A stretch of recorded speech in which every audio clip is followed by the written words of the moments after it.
In April of 2006, the Wilkes County Commissioners appointed a committee to work toward collecting, preserving, and making Wilkes County history available in DVD format, and to prepare to celebrate the county's 230th birthday in 2008. How did it all happen? Who did it? You know, the good and the bad. The railroad story is just fascinating. It's got good and it's got the tough times. You are asked to share your history by contacting the Wilkes Community College Library.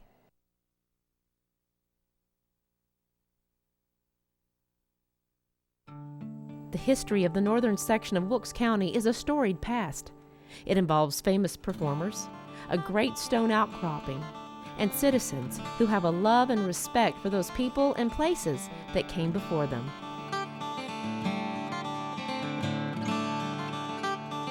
Trap Hill is located in northern Wilkes County east of Little Sandy Creek.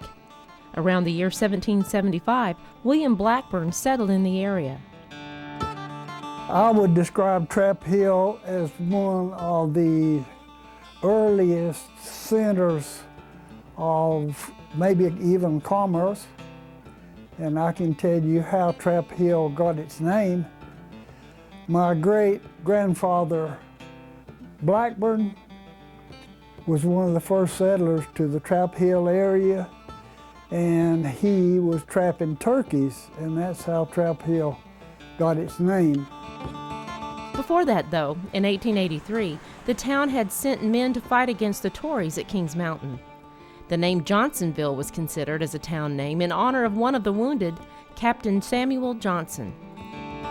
During the Civil War, Trap Hill was known as a hotbed of Union sympathizers. John Quincy Adams Bryan is credited with having led hundreds from Wilkes County into the Union Army, of which he was a captain.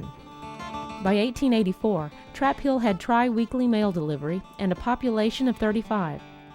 Through the 1890s, Trap Hill had the second highest population in the county next to Wilkesboro, 140 in 1890 and 300 in 1896. In 1837, the Trap Hill Post Office was established, becoming the fifth in Wilkes County. In 1891, Fairview College was organized and continued well into the 1900s. This Methodist institution was joined in 1888 by the Fairview Institute. The Curfew Outlook was a 4-page newspaper published in Trap Hill in 1911 and 1912 by W.L. Brewer and J.J. Spicer at Fairview College. It was a bond for the college and Trap Hill community. In the days before rural water associations existed in Wilkes County, downtown Trap Hill had its own community water system from 1930 to 1940. The spring water was pumped half a mile to a large above-ground water tank behind Trap Hill Methodist Church. Merchant J.S. Kilby operated the Trap Hill Bargain House from 1882 until 1912. Kilby began with $25 in capital and $25 he had borrowed. On the first floor was a typical country store. In 1914, the property was sold at auction. The building now houses the Trap Hill Library. A new library is expected to open in March 2008. The brewer mill, it burned down about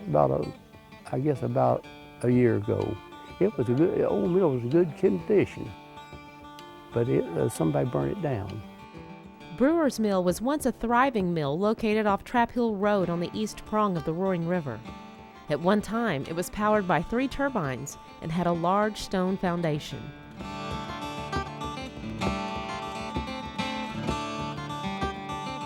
They didn't charge you anything. They just dip out a little box. Oh, it was only like that big, and that's what you paid for getting it ground. They called it a toll. Trap Hill Mill was built in the early 1800s. It has a large wood water wheel and wooden dam. Most of the equipment remains and has been restored into a private residence. No early deeds were ever recorded for the mill, but it's believed that Winfrey Holbrook sold the land on which the mill was built to J.H. Hurt & Son in 1830. C.O. Pruitt eventually purchased the mill and had the midget roller mill installed to make wheat flour. The earliest recorded deed for the mill was done so on December 29, 1911. Holbrook's Mill is also located on the east prong of Roaring River in Trap Hill. It was built in 1918 and stopped operations in 1940. The building is still standing, and the stones are still in place. It has a rock dam and was powered by turbines. The old Roaring River Baptist Church was constituted in 1779, making it one of the oldest churches in the area. And they say there's slaves buried there in that graveyard. Yeah, I think it dated way back 1700s. In 1887, Trap Hill Missionary Baptist Church was constituted as an arm of Old Roaring River Baptist Church.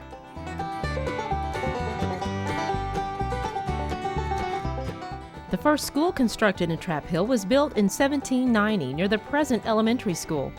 It was a one-room log cabin, chinked with mud, and had a dirt floor.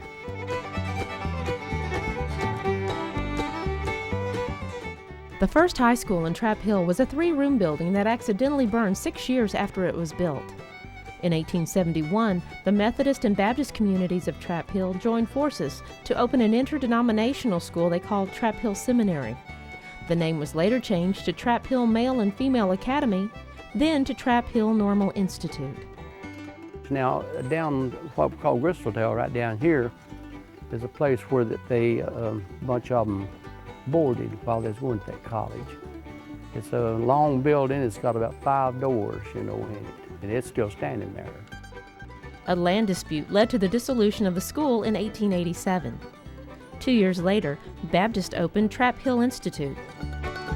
It ceased operations in 1911, and in 1912 the building was sold to the Masonic Lodge.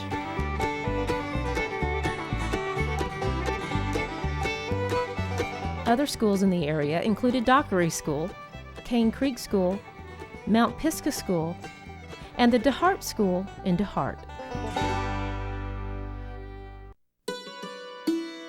Born in Siam in 1881, now Thailand, Ing and Chang Bunker were connected at the chest by a 5-inch wide band of flesh, and thus earned the name Siamese Twins.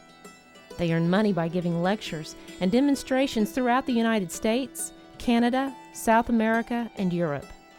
By the late 1830s, Ing and Chang tired of all their traveling and settled in Trap Hill, North Carolina, where they built a house. Well, I don't think there's about 2 or 3 rooms, but there's great big rooms, and they said that they built stairway. It's got a stair, and they said they built the stairway real wide, so both of them would walk up at the same time. There, the brothers married 2 sisters, Adelaide and Sally Yates of Wilkes County. After many childhood illnesses and a stroke suffered by Chang, Ing awoke the morning of January the 17th, 1874, to find his brother dead. When he realized Chang was dead, Ing began to sweat and feel faint. He died less than 30 minutes later. We had a picnic and spent the night in the Stone Mountain area, camped out in August of '63. We discovered an old roadway there that looked like it had been an old sawmill road or something. And one of our friends in the group had a Jeep, 4-wheel drive Jeep. So we began to explore that road to see if we could travel it with a Jeep. In doing so, we forded a creek there about 3 times and looked up to my right. That's on the northwest face of the other side of the mountain that I'd never seen before. And I couldn't believe it. I'd lived here all my life and hadn't explored that Stone Mountain more than I had. Looking at that northwest side, more rigid and rougher and steeper than the front side that I'd always been accustomed to seeing. It did something to me. It fascinated me terribly. I finally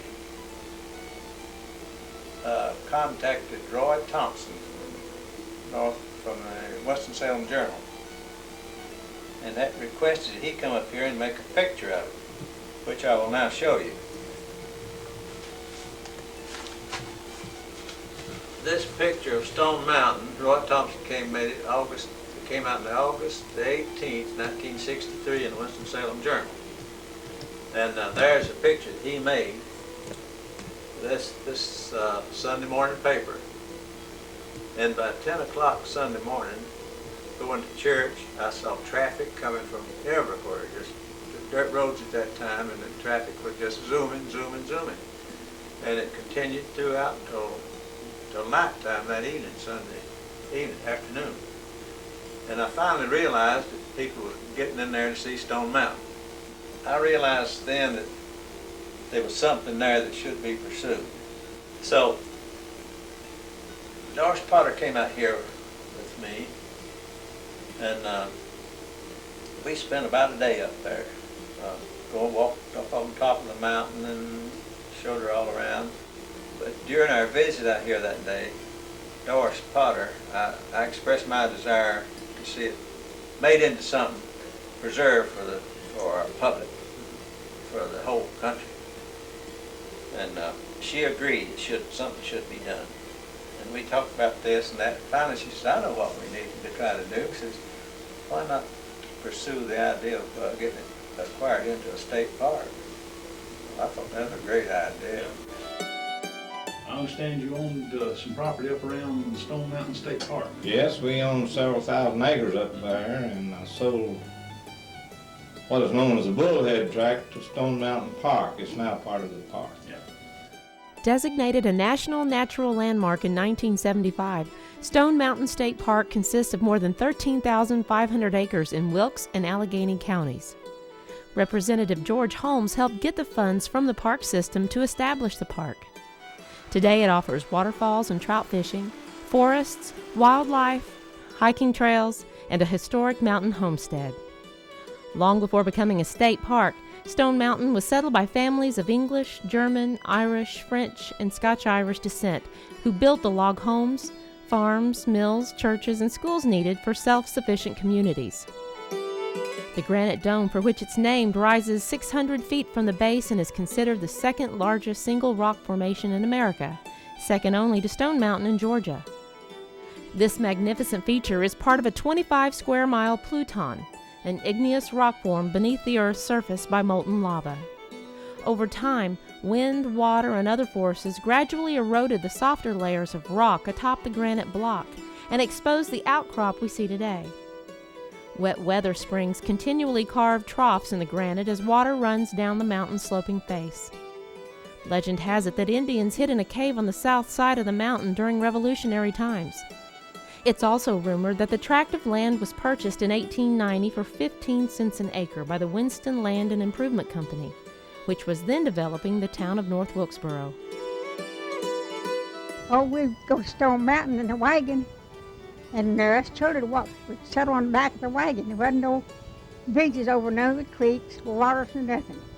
And when we'd come to a creek or little water or something, we'd jump off and wade that creek and then run, catch up on the wagon and sit there and talk and laugh about it.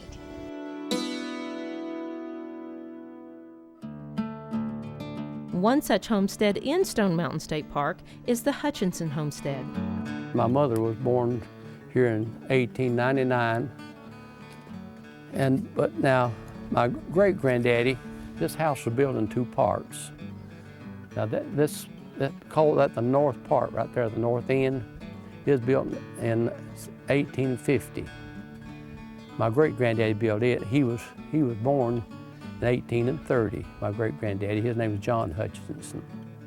John and his wife Sidney Jane Brown Hutchinson were the first to live in the cabin, which was restored in 1998. Well, I can tell you about when she died, and Grandma died. She was bad off, and we went up there to see her, and she was awful sick. And my daddy helped me up to watch her die. I seen her die in that bed, and the cabin is right there now. Watch where it's at. And she was born in 1835 and died in May, I believe it was, of 1904 at the age of 69 years old. Your grandma, Sidney Hutchinson, there in the log cabin at Stone Mountain. The log cabin, barn, blacksmith shop, corn crib, meat house, and original furnishings are representative of the lives of early settlers in the area.